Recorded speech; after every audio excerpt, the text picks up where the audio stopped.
तो hello everyone, मैं रवि एक बार फिर आप सभी का स्वागत करता हूं टारगेट सेमेस्टर के ऑनलाइन प्लेटफॉर्म पे। जैसे कि आप सभी पता था कि अपने जो थ्योरी वाली क्लासेस थे उसमें हम लोग कंप्लीट अपना रिवीजन कर चुके, अपना पूरी सिलेबस को सॉल्व कर चुके हैं। सॉल्व इन द सेंस अपना पूरे सिलेबस को पढ़ चुके हैं ना, साथ ही साथ अपने नोट्स को भी बना चुके हैं। अब हम लोग स्टार्ट करने वाले होंगे मॉडल पेपर, जो कि आपका पीवाईक्यू के बेसिस पे है। आप लोग पीछे देख सकते हो सर, ये पीवाईक्यू ही है जो कि आपके लास्ट एग्जाम में पूछा गया था। जिन बच्चों का डिस्क्रिप्टिव मोड में एग्जाम होने वाला होगा, और ध्यान दीजिएगा सर, जिन सेमेस्टर में अगर आपका यहाँ पे बैक्टीरिया होगा, वायरस होगा, फंजाई होगा, लाइकन और एल्गी, अगर ये पेपर कोड आपके पास है ना, इस पेपर कोड का आपका पेपर देना है, तो भैया उन सभी बच्चों के लिए इंपॉर्टेंट होने वाला होगा, चाहे वो एमसीक्यू मोड में एग्जाम हो या फिर डिस्क्रिप्टिव मोड में एग्जाम हो। एमसीक्यू मोड वाले सर क्यों? अगर एमसीक्यू मोड की बात कर रहे हैं तो आपको एक चीज यहाँ पे आकलन लग जाएगा कि सर हमको किस टॉपिक को ज्यादा पढ़ना है, जहां से एग्जामिनर क्वेश्चन पूछता है। बात समझ रहे हो? कहने का मतलब समझ रहे हो क्या कर रहे हैं? बशर्ते तो आपको पेपर तो एमसीक्यू में देखना है, जिनका भी एमसीक्यू वाला होगा, लेकिन उनको एक चीज आइडिया मिल जाएगा कि अगर मेरे में बैक्टीरिया दिया है तो भैया बैक्टीरिया कौन सा हिस्सा पढ़ूं, क्या उसकी रिप्रोडक्शन पढ़े, क्या उसकी इकोनॉमिक इंपॉर्टेंस पढ़े, जहां से इंपॉर्टेंट क्वेश्चन पूछे जाते हैं। पढ़ना तो पूरा है, लेकिन सबसे ज्यादा वेटेज कहां से रखता है। ठीक है, एल्गी है तो एल्गी से कहां से क्वेश्चन पूछा जा सकता है। ये सभी बातें आपको क्लियर टू क्लियर यहाँ पे पता चल रहा होगा, एक बार आकलन लग रहा होगा। और बशर्ते जिनका भी डिस्क्रिप्टिव मोड में एग्जाम है उन सब के लिए तो इंपॉर्टेंट है ये भैया, डिट्टो आपका ऐसे क्वेश्चन बन सकता है। ठीक है, ये चीज के लिए एकदम आराम से रहिएगा। तो जब भी आपका पेपर हो, उससे पहले इस वीडियो को देख लीजिएगा भैया, कौन कौन से टॉपिक इंपॉर्टेंट है। वैसे तो हम कौन कौन से टॉपिक है, आप इसी टारगेट सेमेस्टर के यूट्यूब चैनल पे आप सर्च करोगे important topic, top 25 topics zoology और बॉटनी, मेरे नाम से सर्च कीजिए या फिर टारगेट सेमेस्टर के नाम से सर्च कीजिएगा, आपको मिल जाएगा। फर्स्ट सेमेस्टर का भी, सेकंड सेमेस्टर का भी, थर्ड सेमेस्टर का भी। बशर्ते आपको फर्स्ट सेमेस्टर चाहिए, आपको मिल जाएगा आराम से। वन शॉट भी मिल जाएगा, उसको भी आप देख लीजिए, अभी बताऊंगा सर सब भी बातें। स्टार्ट करते हैं सर। जिनका भी बैक्टीरिया है, वायरस है, फंजाई है, लाइकेन है, एल्गी है, जिनका भी पेपर कोड ये रहने वाला है बीएससी पार्ट 1 में, उन सभी बच्चों के लिए क्लास इंपॉर्टेंट रहने वाली होगी। सबसे पहले आपको बात करें सर, पेपर जो होता है वो 3 कैटेगरी में डिवाइड हो जाता है, पार्ट ए, पार्ट बी और पार्ट सी। पार्ट ए में आपको क्या मिलता है सर? पार्ट ए में वेरी शॉर्ट लिखने के लिए आता है। Very short in the sense आपको बताओगे सर, ये काफी छोटे छोटे 3-3 नंबर का आपको क्वेश्चन पूछे जाते हैं। खैर देखता हूं, क्वेश्चन नंबर 1 जो है क्या दिया है? Describe the structure of multiplication of virus. Virus काफी इंपॉर्टेंट ये क्वेश्चन है सर। पहला ये कितने नंबर का है सर? 10 नंबर का ये क्वेश्चन है। 10 नंबर का ये क्वेश्चन पूछ दिया गया है कि भैया बताओ कि आप वायरस को कैसे क्लासिफाई करोगे। यहाँ पे क्या दिया सर? इसके स्ट्रक्चर और मल्टीप्लीकेशन ही है, लेकिन आप स्टार्ट कहां से करोगे सर? वायरस का इंट्रोडक्शन।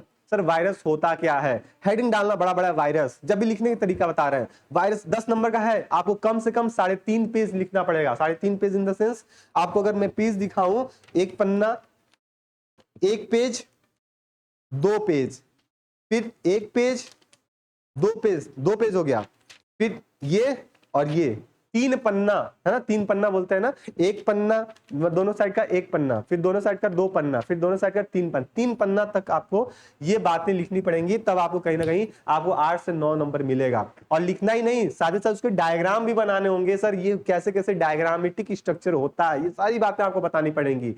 तभी आपको एग्जामिनर 10 नंबर का है, 10 में 10 नहीं, आपको 8 से 9 नंबर दे देगा, है ना। फ्री में तो नंबर देगा नहीं। चलो, वायरस के बारे में सबसे पहले इंट्रोडक्शन बताओगे कि सर ये वायरस होता क्या है। ये होता है सर, कनेक्टिव लिंक होता है, लिविंग और नॉन लिविंग के बीच में कनेक्टिव लिंक कहलाता है। ठीक है, वायरस जो होता है वो आपका ए सेलुलर फॉर्म में होता है, ना ही वो यूकैरियोटिक होता है, ना ही वो प्रोकैरियोटिक होता है। फिर बताना, वायरस को कहीं भी जगह नहीं मिलता सर 5 किंडर क्लासिफिकेशन में। फिर वायरस की डिस्कवरी कौन करते हैं, क्रिस्टल ऑफ वायरस कौन बताया था, ये सभी बातें आपको बतानी पड़ेंगी। सर ये वायरस का कैरेक्टरिस्टिक फीचर्स क्या क्या होता है। फिर अगला हेडिंग डालना sir, characteristic features of virus. इन सब की वायरस की जो जो कैरेक्टरिस्टिक फीचर्स पता है, पॉइंट करके 5 से 6 पॉइंट आप उसको लिखो बकायदे अच्छे से। फिर अपने मेन टॉपिक पे आओ सर, स्ट्रक्चर। मैं भी इसी तरह लिखता था और यकीन मानो मुझे फुल नंबर मिलते थे जब भी डिस्क्रिप्टिव मोड, हम लोग का भी डिस्क्रिप्टिव मोड होता था। फिर डालना हेडिंग, सबसे पहले क्या डालो सर? इंट्रो।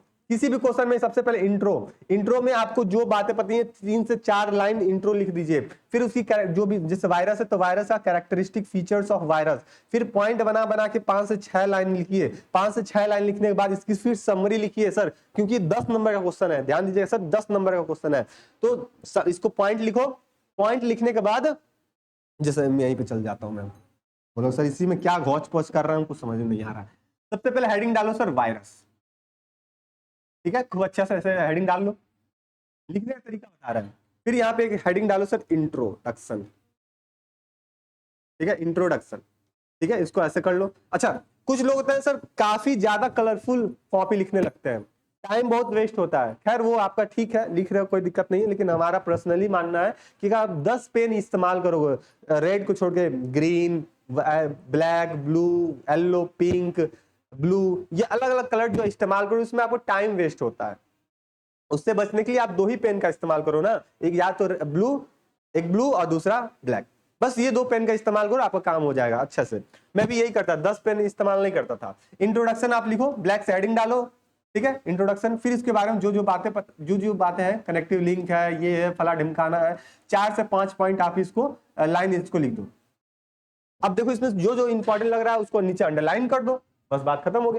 फिर दूसरा हेडिंग डालो सर, क्या आप क्या है, कैरेक्टरिस्टिक फीचर। क्या है सर, कैरेक्टरिस्टिक फीचर। और किसका कैरेक्टरिस्टिक फीचर्स बताना है sir, characteristic features of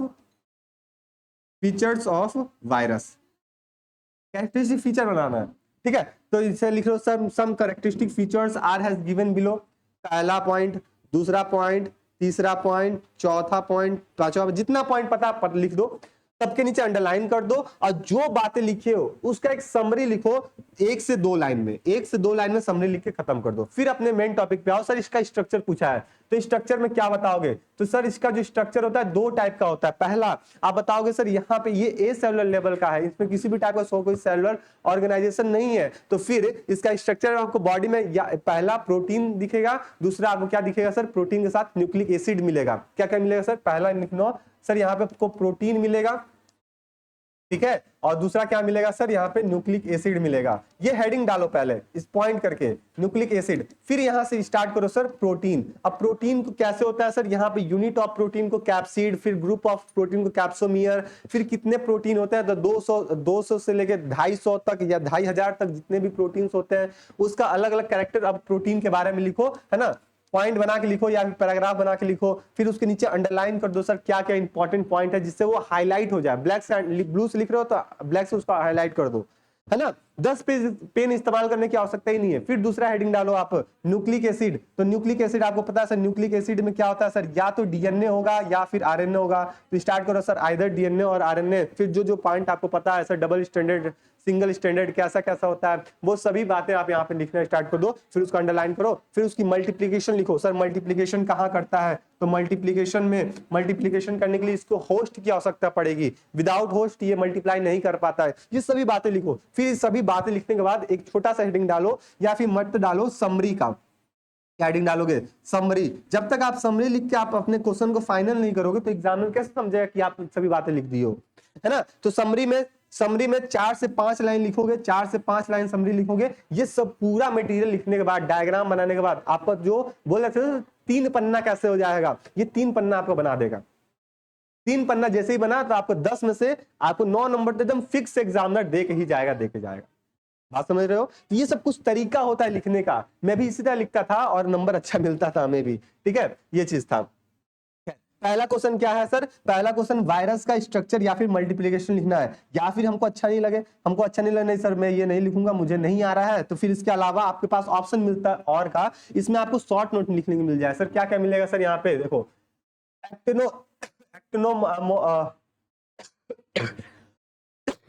sorry एक्टोमाइकोराइजा जो कि फंजाई का था। फिर बैक्टीरियोफॉज ऑफ वायरस बैक्टीरियोफॉज, याद आ रहा है, वायरस जब अटैक कर जाता है बैक्टीरिया के ऊपर, बैक्टीरियोफॉज हो जाता है। फिर उसके बारे में डायग्राम बनाते हैं पूरा कैरेक्टरिस्टिक के, ये सभी बातें आपको बतानी पड़ेंगी। फिर वायरस का इकोनॉमिक इंपॉर्टेंस, ठीक है, वायरस में कौन कौन सी इकोनॉमिक इंपॉर्टेंस है, ये सभी बातें आपको लिखनी पड़ेंगी। तो या पहला क्वेश्चन में या तो आप इस शॉर्ट नोट को लिखो या फिर एक क्वेश्चन को यही लिख दो, आपके ऊपर है। बात समझ रहे हो। अब जैसे ये 10 क्वेश्चन का है, 10 नंबर का है, तो 3 पार्ट में अलग अलग नंबर डिवाइड हो गया है, और ये 10 नंबर का अकेले मिल जाएगा। तो आपको जो अच्छा लगे वो लिख सकते हो। चलो यूनिट 2 पे आते हैं। ये यूनिट नंबर 1 था जो 10 नंबर का था। यूनिट नंबर 2 में आते हैं। और यूनिट 2 में क्वेश्चन नंबर 2 है अपने पास, describe the cell structure of the bacteria with the diagram, यानी कि अब बैक्टीरिया का स्ट्रक्चर बनाना है, डिस्क्राइब करना। और ये भी कितने नंबर का है सर, ध्यान देना 10 नंबर का है। तो इसमें भी वही सभी बातें इस्तेमाल करेंगे, चाहे वो हम इंट्रोडक्शन, हेडिंग डालेंगे बैक्टीरिया, इंट्रोडक्शन, इन बैक्टीरिया के बारे में जितनी बातें बताई हैं सर, माइक्रो ऑर्गेनिज्म होता है, फला ढमकाना सब लिख देंगे। फिर इसका कैरेक्टरिस्टिक फीचर्स लिखेंगे सर, इसका बैक्टीरिया कैरेक्टरिस्टिक फीचर्स क्या होता है, 4 से 5 पॉइंट। फिर इसका 2 से 3 लाइन में इसका समरी लिखेंगे। फिर अपने मेन टॉपिक पे आएंगे सर, क्या पूछा है हमको यहाँ पे, सेल स्ट्रक्चर पूछा है सर, इसका स्ट्रक्चर कैसा होता है, तो हम हेडिंग डालेंगे सर स्ट्रक्चर, और स्ट्रक्चर में बताएंगे सर ये कैप्सूल शेप का होता है। मन का है तो इसमें शेप आपको पता है तो शेप भी बता सकते हो सर, ये अलग अलग टाइप का शेप है, चाहे उस फ्लो डायग्राम में भी बता सकते हो कि कॉकाई शेप का होता है, रॉड शेप का होता है, बैसिलस शेप का होता है ना, ये सब अलग अलग शेप आप बता सकते हो। एग्जाम्पल मन का है तो एग्जाम्पल भी वहां पे लिख दो, फ्लो डायग्राम बना के लिख दो, ठीक है। फिर स्ट्रक्चर लिखो सर, इसका स्ट्रक्चर कैसा होता है सर, स्ट्रक्चर ऐसा होता है, यहाँ पे चलते हैं सर, इसका स्ट्रक्चर कुछ ऐसा हो जाता है सर, यहाँ पे हमको फ्लैजिला देखने को मिलता है सर, यहाँ पे कैप्सोमियर होता है सर, जो आपका जो प्लाज्मा मेम्ब्रेन एनफोल्डेड फॉर्म में होता है सर, यहाँ पे हमको राइबोसोम, बाकी जो भी सेल ऑर्गेनल्स है, यहाँ पे रिजर्व फूड मटेरियल वाला कॉम्पोजिशन, ये सब चीज हमको यहाँ पे मिल रहा होता है, ठीक है। ये सब बताने के बाद सबका हम क्या करेंगे, यहाँ पे सबका हम यहाँ पे लेबलिंग करेंगे, सबका क्या करेंगे सर, लेबलिंग करेंगे। ध्यान दीजिएगा सर, बिना लेबलिंग किए हुए आपका जो डायग्राम है वो कंप्लीट नहीं माना जाएगा। आप डायग्राम बना दो लेकिन वो आपका गलत है, जब तक आप डायग्राम नहीं उसको लेबल नहीं करोगे। और लेबल करने के बाद यहाँ पे लिखो नीचे, सबके पास figure dot structure of bacteria, structure of bacteria, ठीक है। और नीचे क्या करो सर, अंडरलाइन करो। ये सब तरीका होता है आपका पेपर में आंसर लिखने का तरीका। ये सब जो तरीका हर कोई नहीं बताता है सर, हर कोई नहीं बताता है। आपके कॉलेज में भी, यूनिवर्सिटी में भी ये सब बातें नहीं बताई जाती हैं। बस उन लोग का ये मोटिव होता है कि नंबर कट करें, लेकिन ये सब ये सब माध्यम से अगर अपने आंसर को लिख रहे हो, है ना, इस सब तरीकों से अगर लिख रहे हो तो 3 से 4 पन्ना आपका आराम से बनेगा। और सबके नीचे मेक श्योर जब पेपर कंप्लीट हो जाए तो ब्लैक पेन उठाओ और नीचे अंडरलाइन करना स्टार्ट कर दो, अंडरलाइन करना स्टार्ट कर दो, जहां मन करे वहां अंडरलाइन करो, जिससे लगे कि हाँ हम हाईलाइट किए हुए हैं सब। बात समझ रहे हो, इस तरह आपको अच्छे नंबर गेन हो सकते हैं। तो बैक्टीरिया के बारे में बता दोगे, या फिर हमको ये नहीं लिखना है तो फिर और क्या हम शॉर्ट नोट में और क्या क्या लिख सकते हैं सर, हम लिख रहे हैं economic importance of bacteria, bacteria का इकोनॉमिक इंपॉर्टेंस क्या, ये हम नोट कर लें। फिर हम क्या, बाइनरी फिजन, बैक्टीरिया में बाइनरी फिजन कैसे होता है। फिर राइजोबियम क्या होता है, जो कि फंजाई का स्ट्रक्चर है, ये चीज हम यहाँ पे लिख सकते हैं। अगला आता है सर यूनिट नंबर 3, और यूनिट नंबर 3 जो होगा वो 3 नंबर क्वेश्चन नंबर 3 में क्या है सर, एल्ब्यूगो का सेक्सुअल रिप्रोडक्शन। एल्ब्यूगो मतलब क्या हुआ सर, फंजाई, फंजाई है उसका जो सेक्सुअल रिप्रोडक्शन कैसे होता है ना, क्या वो सेक्सुअल है ना, तो सेक्सुअल नहीं, सेक्सुअलिटी बताना है क्या क्या होता है, ये सब बता दीजिएगा। फिर हेट्रोथैलिज्म फंजाई में क्या होता है, एक फंजाई का इकोनॉमिक इंपॉर्टेंस क्या होता है सर, कैप्सोस्पोरा क्या होता है, यानी कि ये चीज आपको ये पता होना चाहिए फंजाई के बारे में, सब बात बता कर रखे हुए हैं। क्वेश्चन नंबर 4 पे आते हैं सर, यूनिट 4 डिवाइड होता है, यहाँ पे दिया है सर वॉल्वॉक्स, वॉल्वॉक्स का सेक्सुअल रिप्रोडक्शन बताना है। वॉल्वॉक्स यानी कि एल्गी सबसे स्मॉलेस्ट है ना, उसकी सेक्सुअल रिप्रोडक्शन कैसे होती है, वॉल्वॉक्स हेडिंग डालना। फिर यहाँ पे क्लासिफिकेशन, अच्छा हाँ ऐसे लिखो, कैसे डायरेक्ट नहीं लिख दोगे इसको, हेडिंग डालो सर क्या, वॉल्वॉक्स, ठीक है। वॉल्वॉक्स हेडिंग डालने के बाद यहाँ पे लिखो सिस्टमैटिक पोजीशन, दूसरा नंबर यही सिस्टमैटिक पोजीशन। सिस्टमैटिक पोजीशन में sir kingdom, division, class, order, family, ये सब बताना। फिर यहाँ से हेडिंग डालो इंट्रो, फिर इंट्रोडक्शन में वॉल्वॉक्स के बारे में जो बात पता है वो फिर वही सीरीज से इस्तेमाल करना लग जाओ। बात समझ रहे हो, बात समझ रहे हो ना, वो चीज इस्तेमाल करते जाओ, आपको यहाँ पे ये देखने को मिल जाएगा, ठीक है। आगे, या फिर ये नहीं मन कर रहा है तो एल्गी का useful important economic importance, algae का जो इकोनॉमिक इंपॉर्टेंस है ये भी आपको वीडियो मिल जाएगी, पढ़ लीजिएगा उसको। नहीं पढ़े हो तो अभी भी चांस है भैया, उसको पढ़ लीजिएगा, या फिर नोट्स बना के रखो उसको पढ़ लेना, ठीक है। जितने बैच वाले बच्चे उसको पढ़ ही लेंगे। फिर कैप स्ट्रक्चर कैसा होता है उडोगोनियम का, उडोगोनियम में कैप स्ट्रक्चर कैसा होता है ये भी इंपॉर्टेंट है, पढ़ के जाना, ठीक है। वाउचेरिया सिनोस्पोरा का वाउचेरिया कैसे होता है ये चीज भी आप पढ़ के जाइएगा, आपको यहाँ से क्वेश्चन देखने को मिलेगा। चलो यूनिट नंबर 5 यहाँ पे डिवाइड करके रखा हुआ है सर। क्वेश्चन नंबर 5 में describe the types and structure of abascus in lichen. Lichen का अगर आप देख लीजिएगा, हो सकता है आपके सिलेबस में लाइकेन होगा या फिर नहीं भी होगा। जिन सिलेबस में नहीं होगा उनके लिए तो कोई दिक्कत नहीं है, जिनमें होगा अलग अलग यूनिवर्सिटी में अलग अलग देकर रखा हो, तो इसके लिए हम एक ही कॉमन पेपर सबके लिए सॉल्व करा दे रहे हैं, ठीक है। तो लाइकेन है तो लाइकेन भी पढ़ के जाएगा, यहाँ से इसकी इकोनॉमिक इंपॉर्टेंस, स्ट्रक्चर कैसा होता है, ये सारी बातें पढ़ के जाइएगा।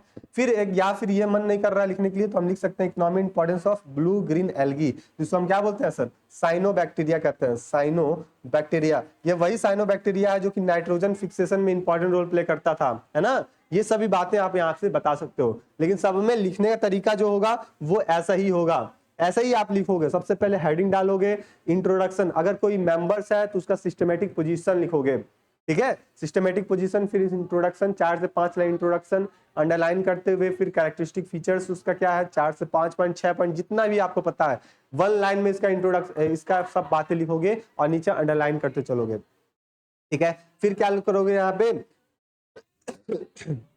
फिर इसकी स्ट्रक्चर के बारे में बताओगे, सर प्रोटीन स्ट्रक्चर कैसा होता है आपका, जो न्यूक्लिक स्ट्रक्चर कैसा होता है, ये सभी बातें बताओगे, समझाओगे अपने एग्जामिनर को, तभी जाके आपको 10 में से 8 से 9 नंबर मिलेगा। कभी कभी फुल तो मिलेगा ही नहीं, क्या तो एकदम निश्चिंत मान के चलिए 10 में से 10 नहीं मिलेगा, 9 मिल जाएगा, 9.5 मिल जाएगा, लेकिन उसके लिए हमको क्या करना पड़ेगा, पूरा कंप्लीट लिखना पड़ेगा सारी बातें, फिर डायग्राम बनाने पड़ेंगे, लेबलिंग करने पड़ेंगे, तभी जाके ये बातें मिलेंगी। सब पॉइंट को हाईलाइट करना पड़ेगा, सिस्टमेटिक पोजीशन से लिखना पड़ेगा। ये नहीं कि स्ट्रक्चर हम पहले लिख दिए या फिर रिप्रोडक्शन पहले लिख दिए, स्ट्रक्चर बाद में लिख रहे हैं, इंट्रोडक्शन बाद में लिख रहे हैं, समरी पहले लिख दिए, नहीं ऐसा नहीं, सब सिस्टमेटिक पोजीशन में लिखना पड़ेगा, तभी जाके आपको एग्जामिनर नंबर देगा।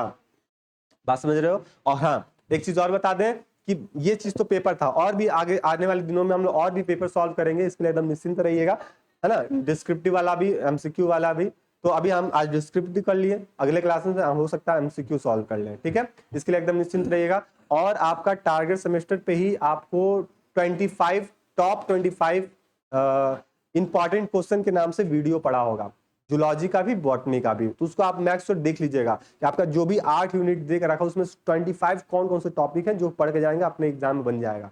साथ ही साथ फर्स्ट सेमेस्टर के बच्चे हो तो आपका 1 शॉट की वीडियो जूलॉजी की भी है, बॉटनी की भी है, टारगेट सेमेस्टर पे सर्च करना, हमारी वीडियो मिल जाएंगी, उसको पढ़ जाइएगा, पूरा पढ़ जाइएगा, आपको सारी बातें वहां से मिल रही होंगी, अपने नोट्स को कंप्लीट कर लेना, ठीक है, रिवाइज कर लेना। बात समझ गया गया।